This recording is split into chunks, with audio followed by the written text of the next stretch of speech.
में आवाज मिलाना, आवाज ऐसी होनी चाहिए कि जो सपने के साथ भगत सिंह ने फांसी खाते समय कहा था कि मैं लाखों करोड़ों भगत सिंह पैदा करूंगा, मैं ऐसा काम करूंगा जिससे क्रांति देश में आएगी। मैं चाहूंगा पपावर से ये आवाज हमारे उस महान पुरुष शहीद भगत सिंह, आजम भगत सिंह तक जानी चाहिए। दोनों हाथ भरे करके, मुट्ठियां बंद करके मेरे साथ नारा लगाएंगे, इंकलाब जिंदाबाद। ऊपर वाले गोल नीला नारे जो साहब भगत सिंह को जानते नहीं होंगे आप लोग, ऊपर वाले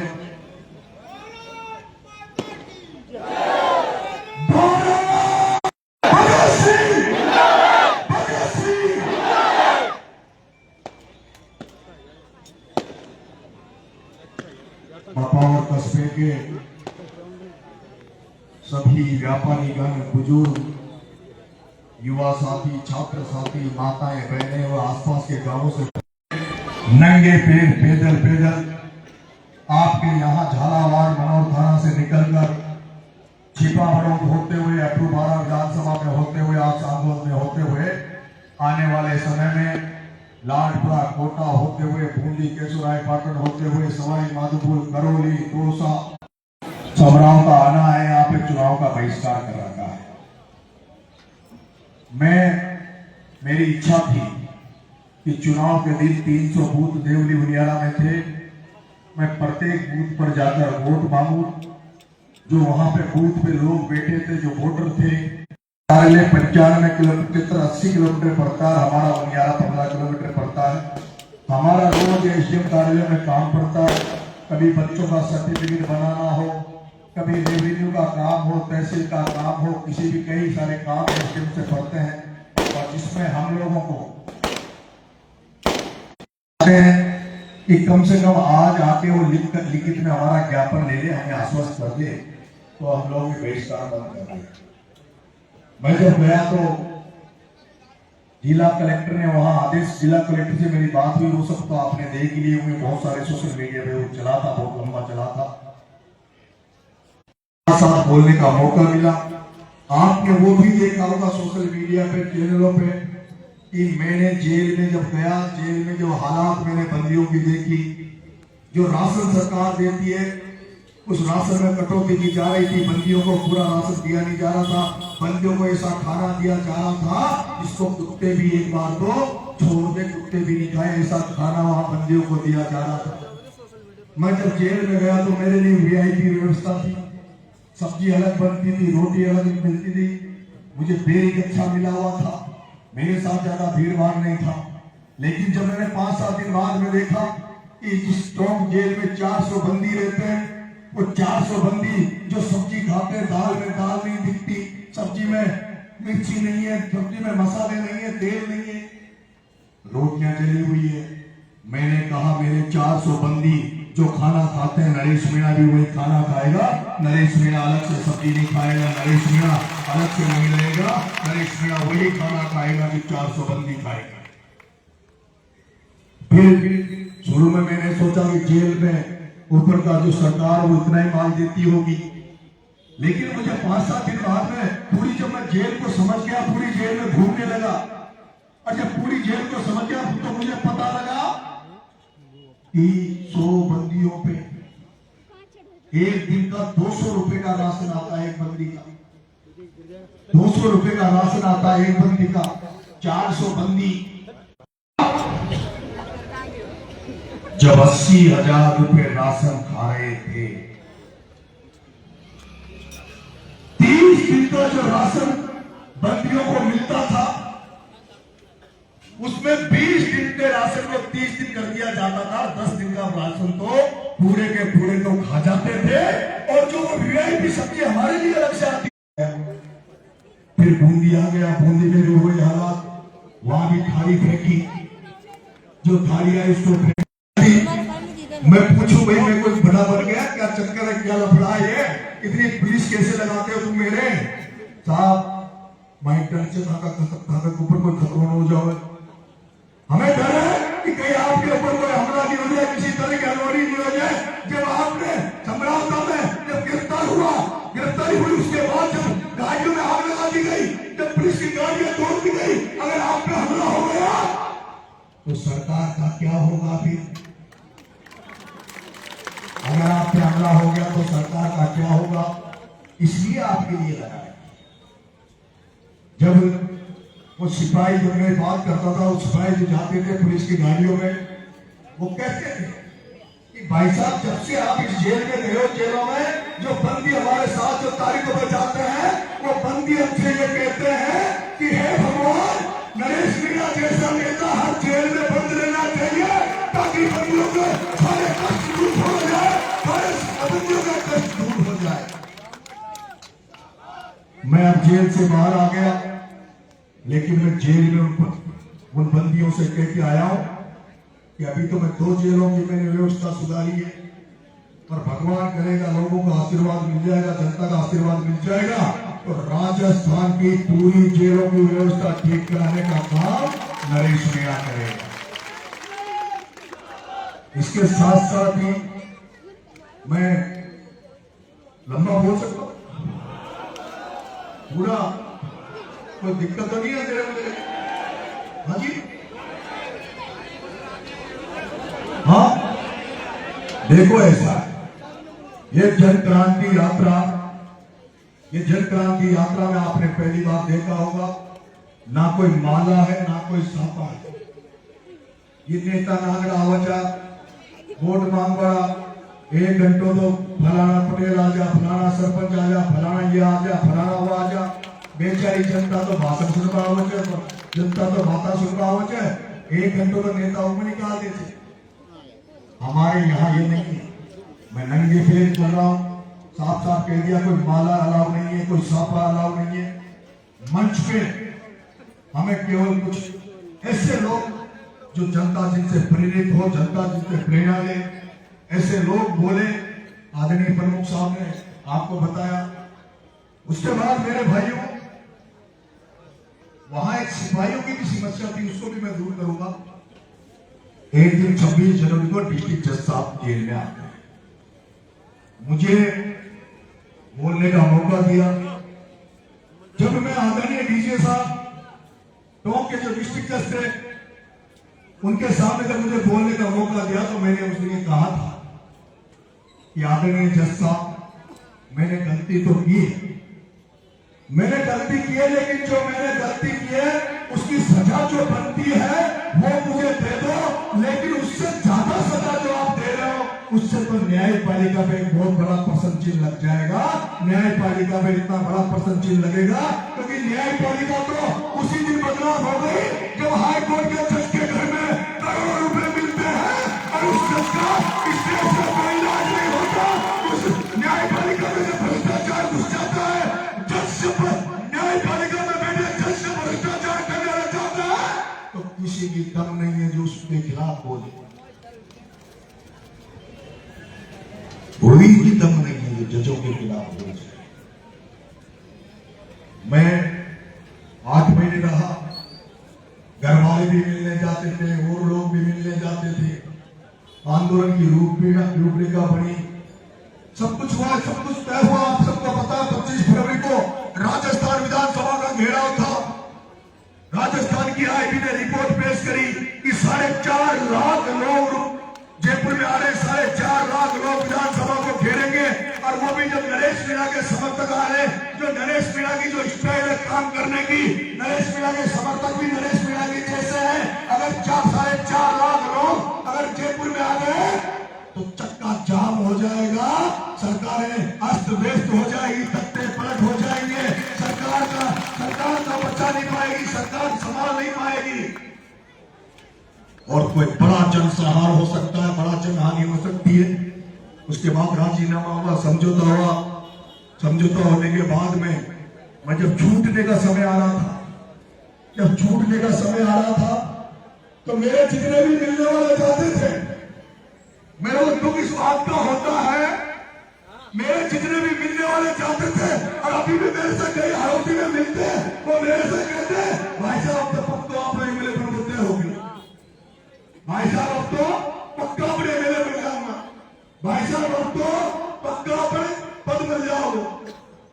अरे मेरे भाइयों, मैं उस राजस्थान विश्वविद्यालय की राजनीति सीख के आया, जहाँ ये भाया वगैरह प्रताप सिंह सिंघवी वगैरह तो उस जयपुर की तरफ सीखने गए हैं, और मैं तो सीख कर उधर से आया हूँ। ये लोग तो राजनीति यहाँ से जाकर वहां सीखने गए जयपुर में, लेकिन नरेश मीणा तो राजनीति की नर्सरी राजस्थान विश्वविद्यालय से सीख गया।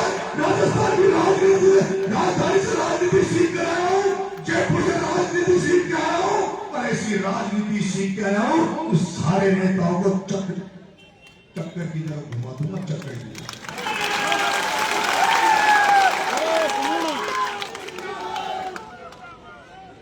सारे लोग जाते थे, कहते थे भाई साहब अपन बहुत बड़े बन गए, भाई साहब अपन बहुत बड़े बन गए, बहुत बड़ा नाम हो गया, पूरा देश जान गया।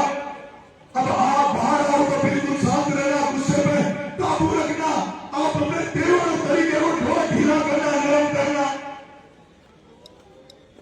मन का सही बात है, अपने आप को बदलने की कोशिश करूंगा, अगर बदलने का आया तो। लेकिन जैसे जेल से बाहर आया, जैसे जेल से बाहर आया, जेल के बाहर आने के बाद जो मैंने सिस्टम देखता हूं, उस सिस्टम को मैंने देखा, राजस्थान की राजनीति में मैंने देखा। मेरे जेल से बाहर आने के बाद मुझे पता लगा कि किस किस नेता ने माँ बाप के चक्रव्यूह की तरह नरेश मीणा तुझे फंसाने का चक्रव्यूह कर रखा है। किस तरह से नरेश मीणा अभी तो 8 महीने जेल भेजा है, परमानेंट जेल भेजने की किस तरह से तेरी तैयारी चल रही है। मेरे को पता लगा कि नरेश मीणा अभी उनकी आत्मा पूरी नहीं भरी है, 8 महीने जेल भेजकर अभी तो वो तेरे पे जानलेवा हमला करवाना चाहते हैं, मेरे बात क्या करवाना चाहते। जब मुझे ये पता लगा कि 8 महीने की जेल रहने के बाद वो सोचेंगे कि मैं डर जाऊंगा, भेजे मेरे पास लोग, समझौता कर लो, ये कर लो, उसको छोड़ दो, उसके साथ आ जाओ, सब कुछ आपको दे देंगे। तो पुष्पा पिक्चर देखिए क्या आपने? हाँ? क्या है झुकेगा? हाँ? क्या है? नरेश मीणा झुकेगा नहीं, टाइम पर जाएगा।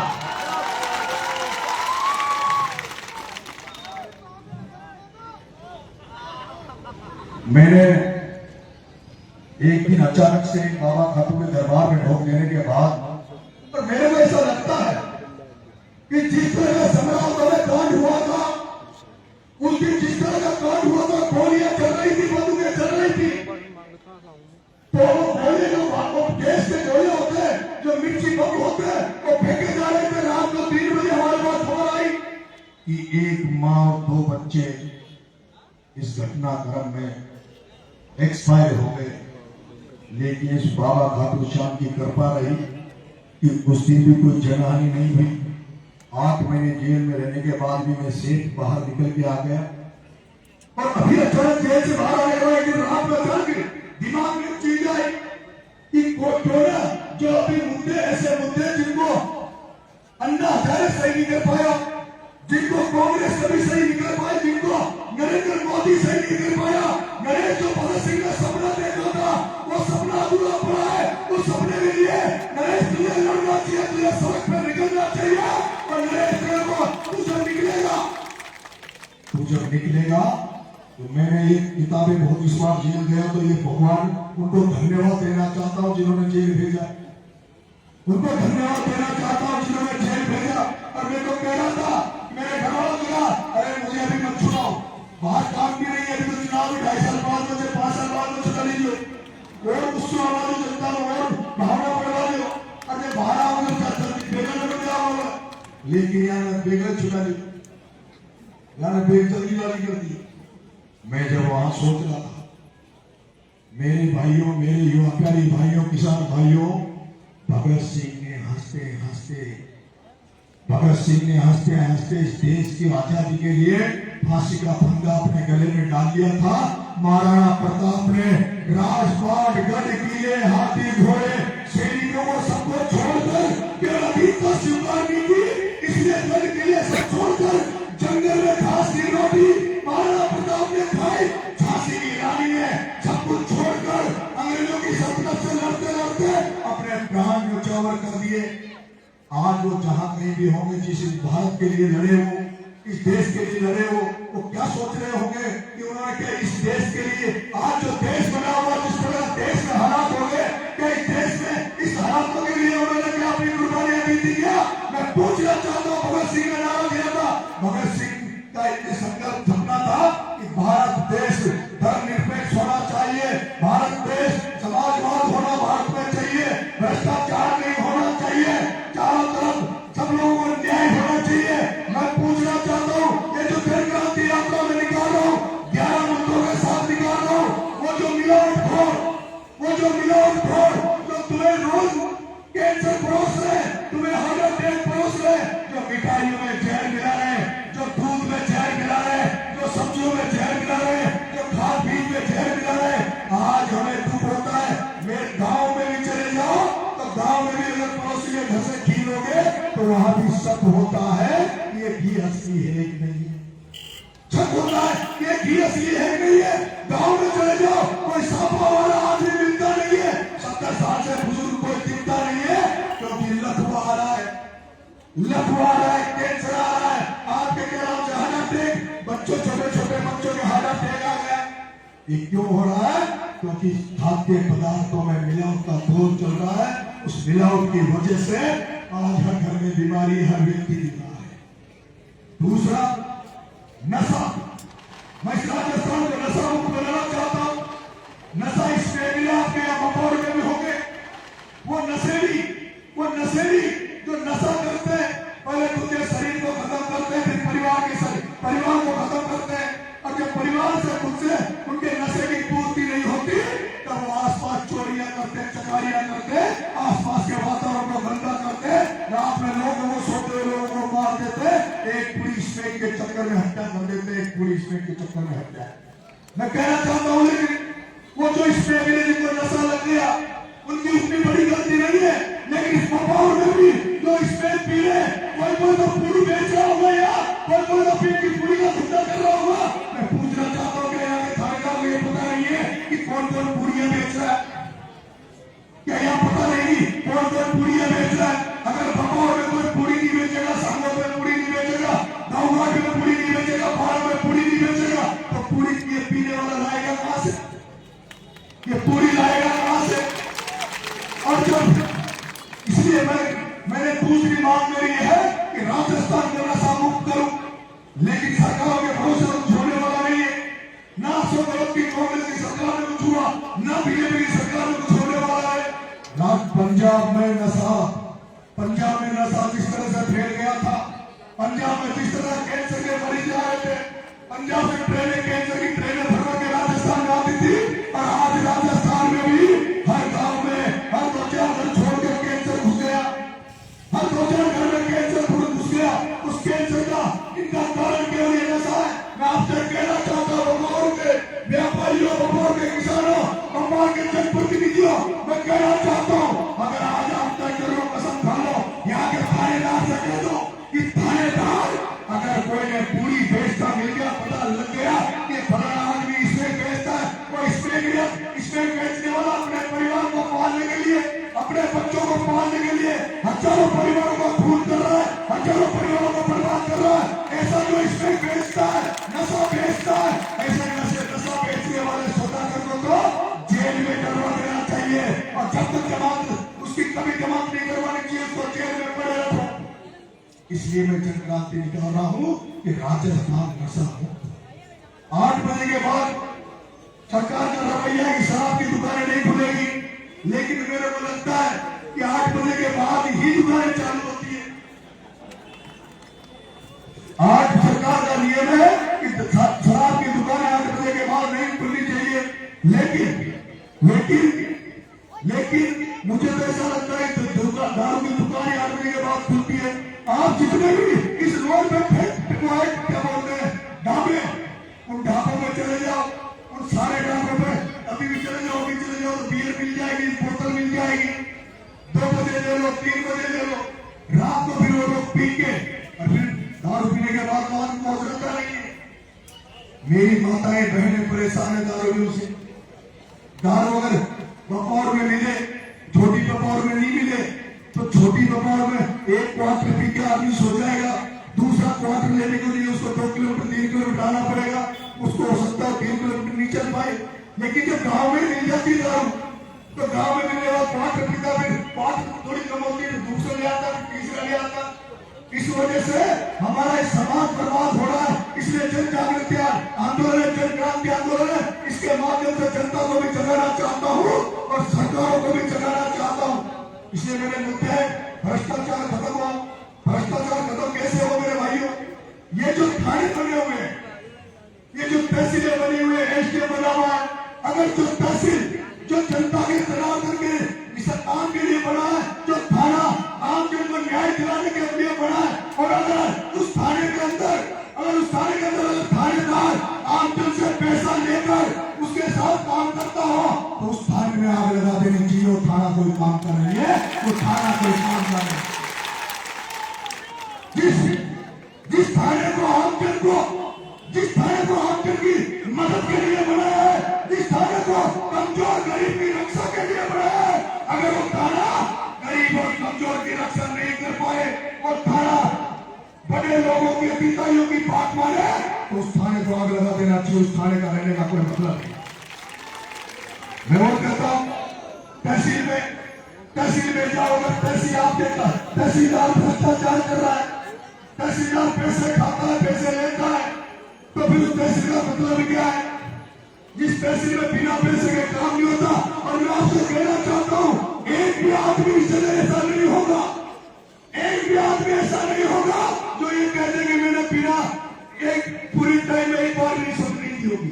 प्रमुख साहब ने भी रिश्वत दी होगी, पटेल जी ने भी किसी काम में दी होगी, जितने बैठे इन्होंने देता है आपके, इन्होंने भी रिश्वत दी होगी, आप सबने रिश्वत दी होगी, कहीं न किसी न किसी रूप में रिश्वत जरूर दी होगी।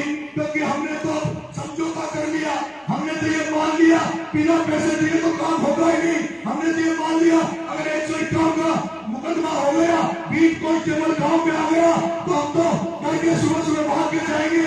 सिपाही थानेदार जी सिपाही आई छो टाइगर आई छो तो पतो ना साहब तो भाई अपना साहब पीछे देता है बड़ा केस पड़ रही हो जो 117 को छोड़ देगा, केस पड़ रही हो जो 117 को छोड़ देगा।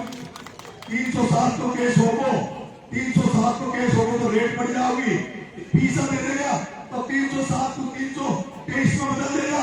और अगर 323 को केस से फीसा न दिया तो 307 में बदल जाओगे। जिसे मारो पर आगे जो मारो पर मुकदमा जो 323 341 332 353 को और लगा जो चांद लेवा हमला को मैंने कहा चांद लीजिए थप्पड़ दीजिए, हाँ मैंने चांद लीजिए। मैंने कहा एक बड़ा अधिकारी एक एसडीएम आपके अपने अधीनस्थ जो छोटी नौकरी करती है आंगनबाड़ी की महिला चित्रा मीणा, वो आंगनबाड़ी की महिला चित्रा मीणा का हाथ पकड़ के एसडीएम कहता है कि वोट देने तो तेरी नौकरी भागाऊंगा, वोट देने तो तेरी नौकरी भागाऊंगा, जबरदस्ती वोट दिलाऊंगा। मैं धन्यवाद और सुबह चित्रा मीणा के माँ बाप को कि वो धन्य है जिसने नौकरी की परवाह किए बिना भी ईमानदारी में खड़ी रही, न्याय में खड़ी रही और पूरे एसपी कलेक्टर सरकार पूरी ताकत लगा दी थी चित्रा मीणा को चेंज करा दे, स्टेटमेंट चेंज करा दे, लेकिन नहीं की। मेरी आंखों के सामने मैं राजनीति करूं, जनसेवा करूं, मेरी आंखों के सामने कोई एसडीएम किसी महिला का हाथ पकड़ के उसकी बेइज्जती कर दे, उस पर दादागिरी करे, फिर मैं थप्पड़ नहीं दूं तो क्या करता भाई? मैं थप्पड़ नहीं दूं तो मैं क्या करता? मैं कहना चाहता हूं कई लोग 8 महीना की जेल जो चो डर जाओ, 8 ना तो 8 महीना सुधर, मैं 8 साल सुधर दूं। जितनी सांसा बची जमीन शरीर में, जितनी सांसें बची है वो सारी सांसें आप लोगों की सेवा में लगाना चाहता हूँ, गरीबों की सेवा में लगाना चाहता हूँ, किसानों की सेवा में लगाना चाहता हूँ, जनता की सेवा में लगाना चाहता हूँ। यहाँ से निकल रहा हूँ, नगर वोट में जब यात्रा खत्म होगी उस दिन मैं जो तय करूंगा, एक तो माधोपुर में मामला चल रहा 76 गाँव को हटाने का, वहाँ 76 गाँव को विस्थापित करके उनके घरों को तोड़ के उनकी जमीनों को छीनने का मामला चल रहा है। और दूसरा मामला जो पप्पू धाकर पे राजनीतिक षड्यंत्र के तहत पप्पू धाकर पे जो हमला किया था, पप्पू धाकर के जो हाथों गिरवाए थे, उस पप्पू धाकर की सीबीआई जांच करवाने का काम नरेश मीणा करेगा। ये कह रहे थे भजनलाल से समझौता हो गया जब तो मुंह बेबस छो जेल में छो मुंह बेबस छो जेल में छो। अब आगे बात गाना केवल आगे लोग तो बीजेपी में जा रहे थे वो तो बीजेपी में जा रहे थे। मैं वही काम करूंगा जो जनता जनार्दन चाहेगी। जिस दिन राजनीतिक फैसला लूंगा उस दिन भी आप ही की तरह हजारों लोगों को बुलाकर इकट्ठा करके हाथ खड़े करवाऊंगा। कहूंगा कि बीजेपी मुझे मुख्यमंत्री बना रही है, मैं बीजेपी में जाऊं नहीं जाऊं, फिर कितने हाथ खड़े करेंगे। फिर कहूंगा कांग्रेस मुख्यमंत्री बना रही है, कांग्रेस में जाऊं नहीं जाऊं, फिर कितने हाथ खड़े होंगे। फिर पूछूंगा बीजेपी में जाऊंगा तो ये होगा, कांग्रेस में जाऊंगा तो ये होगा, और तीसरा मोर्चा बनाऊंगा तो कितने लोग साथ देंगे, वो हाथ खड़े करवाऊंगा। फिर पूछूंगा कि चौथा निर्दलीय पार्टी बना लूं तो कितने लोग साथ देंगे। राजनीतिक फैसला पहली बार, राजनीति में पहली बार जनता जनार्दन के समकक्ष जनता के सामने लूंगा, जहां जनता कह देगी कि नरेश तुझे किसी पार्टी के दरवाजे पे नहीं जाना, नरेश तुझे निर्दलीय रहना तो निर्दलीय रहूंगा, नरेश तुझे इस पार्टी में जाना तो उस पार्टी में जाऊंगा। याद मैं आपसे स्पष्ट कर देना चाहता हूं, ये जो बहुत बना बुद्धि का लोग से ना, कम बुद्धि का, कहा तूने भजनलाल की तारीफ करी तो बीजेपी चल जाओ। आज बीजेपी मैं केवल जनता का हूं, मेरी जिम्मेदारी केवल जनता के प्रति है। मैं आपसे कह रहा हूं, एक मेरा मुद्दा है सरी गली राजनीति को बदलना, पूंजीवाद प्रति वंशवाद परिवारवाद की राजनीति को खत्म करना मेरा मकसद है। ये जितने भी एमएलए मंत्री ये जो मीडिया है ना, ये सोच रहे प्रमोद जैन भाई को मोहित हुए मंत्री बन जाओ, हमारी गहरारी उर्मिला जैन 3 बार तो सांसद लड़ी, जिला प्रमुख भी बने तो उर्मिला बने, यूथ कांग्रेस को अध्यक्ष भी बना तो प्रमोद जैन भाई को छोड़ो बना, लेकिन फिर कल्याण सिंह को छोड़ पाएंगे लोगों भाई, सारा प्रमोद जैन भाई का सारा घटना बन जाओगा। तो ये भरत जी महाराज साहब अनुदान हो गया, कांग्रेस में काम करता हुआ है, फिर कपिल को कहे वो यहाँ से गणित कह रहे हो। अब प्रमुख साहब हमारा माता भटवाला का रामचंद्र जी से, हंसराज जी से, वासु भी जीजू, सब लोग जिस दिन नरेश बन जाओगे आरती में आपको प्रतिनिधि राजनीतिक सम्मान मिलेगा, स्वाभिमान मिलेगा। सम्मान मैं चाहता हूं आपको, सम्मान मिले, स्वाभिमान मिले। प्रमुख साहब को तो यहाँ एक बार पायलट साहब आया जो मैंने कई बार देखा। मैं चाहता हूं रहो तो सम्मान से रहो, स्वाभिमान से रहो, और जहां सम्मान नहीं है, स्वाभिमान नहीं है, उसके साले के ठोकर मारो, चाहे वो मुख्यमंत्री हो। अब आप लोग इसका समापन कर रहे हैं। सुबह में यात्रा को यहीं से आरंभ करूंगा, आप लोग मेरी मदद करना।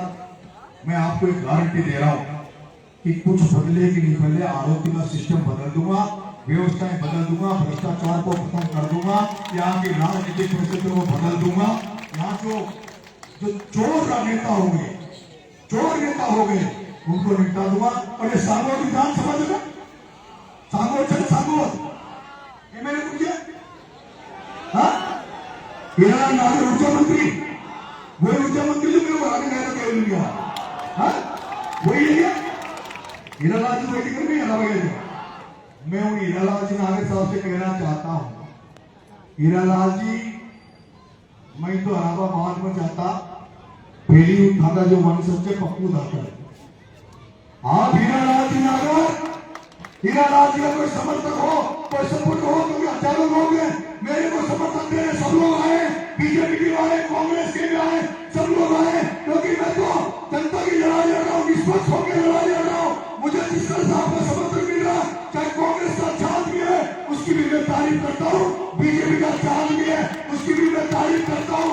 लेकिन हीरालाल जी नागर, मैं इस पप्पू की धरती पर आपसे उस पप्पू धाकर के लिए न्याय मांग रहा हूँ, पप्पू धाकर के मामले की सीबीआई जांच की मांग कर रहा हूँ।